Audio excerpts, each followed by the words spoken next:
Good morning students. आज का जो लेक्चर है ये है क्लास 9 के लिए और आज हम पढ़ेंगे डेसिमल एक्सपेंशन। लास्ट क्लास में हमने रूट्स को सॉल्व करना सीखा था कि किस तरीके से हम रूट्स को नंबर लाइन पर हम रिप्रेजेंट कर सकते हैं। सो आज हम सॉल्व करेंगे कि किस तरीके से हमको एक रैशनल नंबर को हम डेसिमल नंबर में एक्सप्रेस कर सकते हैं। ये आपने पहले भी क्लासेस में पढ़ा होगा। सो ये एक बेसिक सा टॉपिक है। अब जो सबसे पहला क्वेश्चन है ये है फाइंड द डेसिमल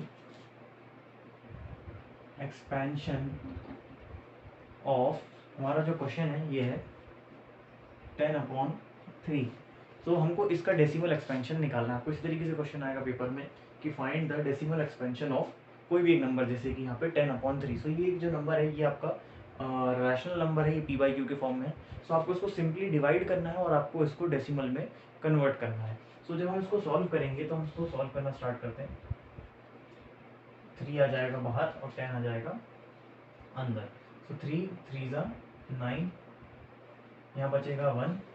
जो 1 बचा है इसके लिए हम यहाँ पे पॉइंट लेंगे, यानी कि डेसिमल लेंगे यहाँ पे, और यहाँ जाएगा 0। फिर हम 3 3 ज़ा 9 माइनस करेंगे, फिर 1 बचेगा, पॉइंट से हम 0 लेंगे। 3 3 ज़ा 9, फिर बचेगा 1, पॉइंट से 0 लेंगे। फिर लेंगे हम 3 3 ज़ा 9 और फिर आ जाएगा 1। सो इस तरीके से ये चीज़ चलती जाएगी। सो ये एंडलेसली चलती जाएगी। आप इसको अगर लाइफ लॉन्ग बैठ के सॉल्व करते तो कभी भी ये सॉल्व पूरा नहीं होगा। हमेशा 1 आता रहेगा और आप यहाँ से पॉइंट से 0 लेते रहेंगे और फिर आप ये 3। सो ये 3 जो है ये लगातार यहाँ पे बढ़ते ही जाएंगे। सो ऐसे क्वेश्चन जिनमें कि आप देखिए कि जो पॉइंट के बाद जो नंबर रिपीट हो रहे हैं, जैसे देखिए 3 3 3, सो वही नंबर यहाँ पे बार बार रिपीट हो रहा है। सो उसके लिए हम क्या करेंगे कि आपको जब भी पेपर में ऐसा कोई क्वेश्चन आता है, सो आपको करना ये है कि आपको डेसिमल के बाद 3 डिजिट तक सॉल्व करना है। यानी कि आप देखिए कि ये तो आपका इंटीजर पार्ट हो गया, यानी पॉइंट के पहले तो इंटीजर हो गया। जो पॉइंट जो हमारा जो डेसिमल पॉइंट है इसके बाद हमको 3 डिजिट तक सॉल्व करना है। मैंने यहाँ पे 3 बार सॉल्व कर देखिए, 1 2 3। सो 3 डिजिट तक आप सॉल्व करिए, उसके बाद आप जो है इस क्वेश्चन को जो है आप इसको यहाँ पे छोड़ दीजिए। सो आपका जो 10/3 का जो डेसिमल रिप्रेजेंटेशन हो जाएगा वो हो जाएगा 3.333, या हम इसको इस तरीके से लिख सकते हैं कि 3.3 बार। अब बार क्या होता है देखिए मैं आपको बताता हूँ। बार मतलब होता है कि ये नंबर ही अब आगे हमेशा रिपीट होता चला जाएगा। जैसे कि आप देखेंगे यहाँ पे पॉइंट का 3 हमेशा आता जा रहा है। सो मुझे हर बार 3.333 लिखने की ज़रूरत नहीं है, इतना बड़ा मैं नहीं लिखूंगा। तो उसका मतलब ये है कि मैंने 3 के बाद जो 3 लिखा उस पर बार लगा दिया। सो जिस नंबर पे बार होता है मतलब वही नंबर हमेशा रिपीट होगा। सो 3 के ऊपर बार, इसका मतलब यहाँ पे 3 नॉन स्टॉप जो है, यहाँ पे नॉन टर्मिनेटिंग, यहाँ पे 3 जो है वो आता रहेगा। सो ये हो जाएगा हमारे 10/3 का जो है डेसिमल एक्सपेंशन, यानी कि जो डेसिमल एक्सपेंशन 10/3 का हो जाएगा वो हो जाएगा 3.3 बार। सो ये हो गया हमारा पहला क्वेश्चन। दूसरा क्वेश्चन है हमारा 7/8। सो अगला नंबर है हमारा 7/8। अब आप देखिए यहाँ पे कि जो ऊपर वाला नंबर है, यानी कि न्यूमरेटर ये छोटा है और नीचे वाला बड़ा है। सो इसको भी हम सॉल्व करेंगे कि ये आ जाएगा बाहर 8 और अंदर आ जाएगा 7। सो अब 8 की टेबल में 7 तो आता नहीं। सबसे पहले तो 8 0 का 0, तो यहाँ पे हमारे पास पूरा का पूरा 7 आ गया। पॉइंट देंगे हम यहाँ पे तो यहाँ 0 आ जाएगा। तो 7 8 ज़ा सॉरी 8 8 ज़ा 64, माइनस करेंगे हम इसको। सो यहाँ पे हमारे पास आएगा 6, पॉइंट से हमने 0 लिया।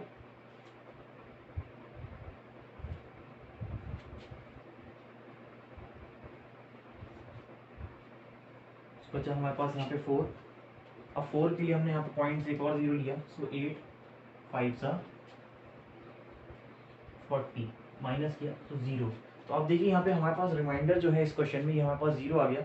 यहाँ हमारे पास रिमाइंडर 0 नहीं आया था, यहाँ पे 1 आ रहा था हमारे पास रिमाइंडर हमेशा। यहाँ ये 0 हो गया, मतलब कि ये जो क्वेश्चन है ये पूरा का पूरा खत्म हो गया, यानी कि ये अब आगे सॉल्व नहीं होगा। तो इसका जो आंसर हो जाएगा वो सिंपली हो जाएगा 0.875, यानी कि 0.875 जो हो जाएगा इसका आंसर हो जाएगा। अब इसमें हमको बार लगाने की ज़रूरत नहीं है क्योंकि कोई भी नंबर इसके आगे रिपीट हो नहीं रहा, यानी कि ना तो 8 रिपीट हुआ, ना 7 रिपीट हुआ, ना ही 5 रिपीट हुआ। तो कोई नंबर अगर रिपीट हुआ ही नहीं तो हमको बार लगाने की ज़रूरत नहीं है। सो ये दो क्वेश्चन है पहले जो हमारे फर्स्ट और सेकंड क्वेश्चन है डेसिमल एक्सपेंशन के लिए, इन दोनों को आप नोट कर लीजिए।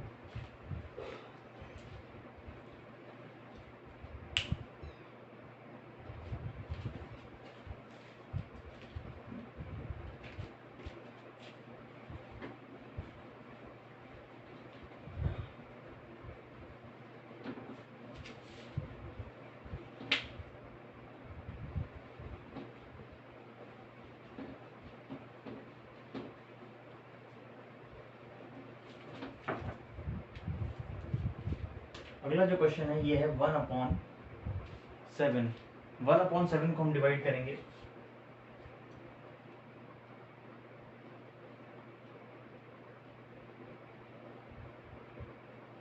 सो 1 जो है डिवाइडेड बाई 7, सो 7 की टेबल में 1 आता नहीं है, 7 0 0, सो 1 हमारे पास पूरा आ गया, हमने पॉइंट लगाया यहाँ पे, तो 0 7 1 7, इसको हम माइनस करेंगे, 10 में से 7 जाएंगे हमारे पास, तो बचेगा 3, पॉइंट हमने 0 लिया, सो ये हो गया 30, नाउ 7 4 28, माइनस करेंगे, सो यहाँ बचेगा 2, पॉइंट्स हम फिर 0 लेंगे, 7 2 14, माइनस करेंगे तो बचेगा यहाँ पे 6,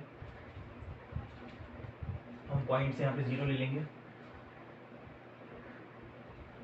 8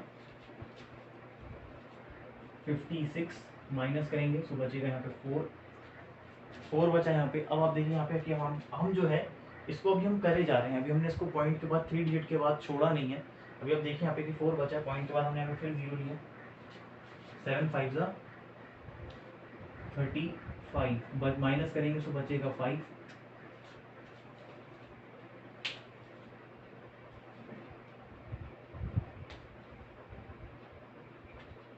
तो यहाँ पे हमारे पास 5 बचा है, 5 में हम फिर से पॉइंट से एक 0 ले लेंगे, तो ये हो गया 50, यानी कि 50 को हमें डिवाइड करना है, सो 50 को हमने डिवाइड करेंगे, 7 7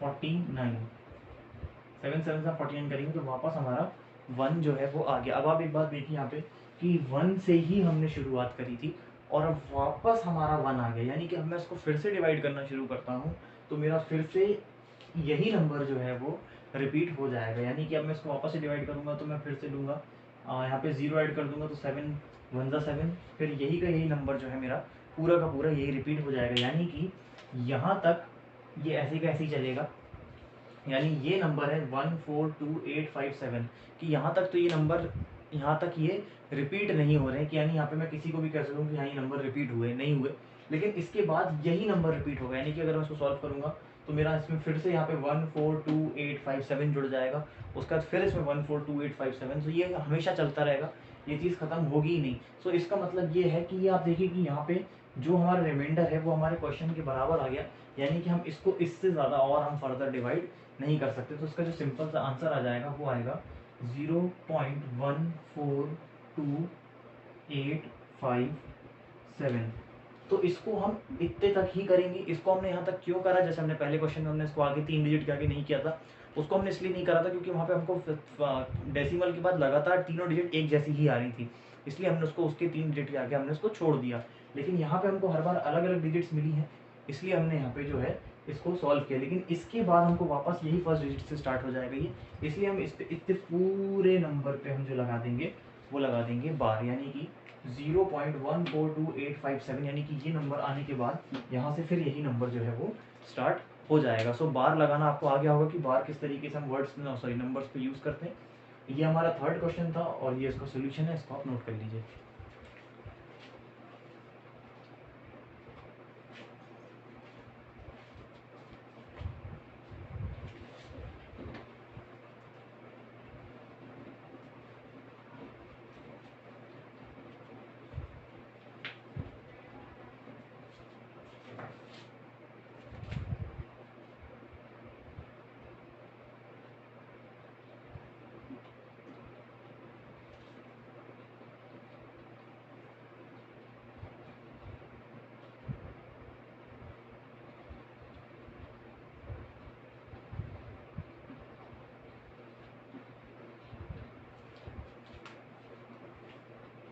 सो अब आप देखिए यहाँ पे कि हमारे पास जो नई चीज़ है यहाँ पे ये है टर्मिनेटिंग नंबर्स और नॉन टर्मिनेटिंग नंबर्स, या हम ये कह सकते हैं कि टर्मिनेटिंग डेसिमल नंबर्स या फ्रैक्शंस, या हमारे पास नॉन टर्मिनेटिंग। सो टर्मिनेटिंग मतलब ये होता है जिसमें कि हम जब उसको डिवाइड करते हैं तो हमारा आंसर लास्ट में जो रिमाइंडर है हमारा वो हमारा 0 हो जाता है, जैसे कि हमने किया था 7/8, तो 7/8 को जब हमने किया था तो जो 7/8 था इसको जब हमने सॉल्व किया था तो हमारा आंसर आया था यहाँ पे 0.875, इसके आगे ये ख़त्म हो गया था, यानी कि हमारा जो इसमें रिमाइंडर था वो 0 आ गया था।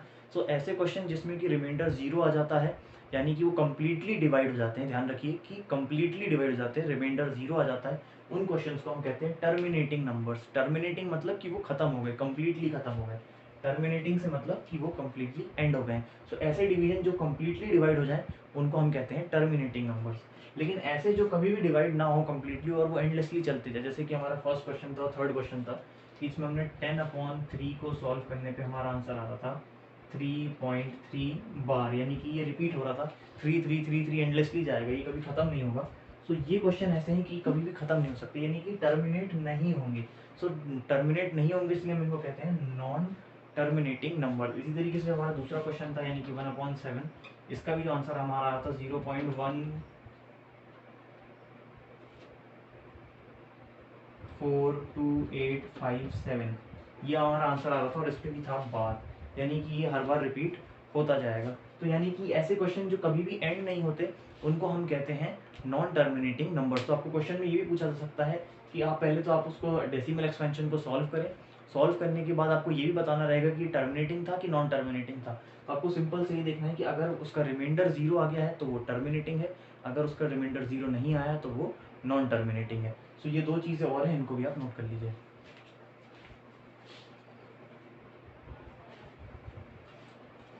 आज की क्लास में हमने पढ़ा कि हम किसी भी डेसिमल को हम किस तरीके से एक्सपैंड, रैशनल नंबर से हम उसको किस तरीके से एक्सपैंड करते हैं डेसिमल में, और हम उसको किस तरीके से चेक करते हैं कि वो टर्मिनेटिंग है कि वो नॉन टर्मिनेटिंग है, हम किस तरीके से बार को हम प्लेस करते हैं। आज की क्लास के लिए इतना ही। Thank you.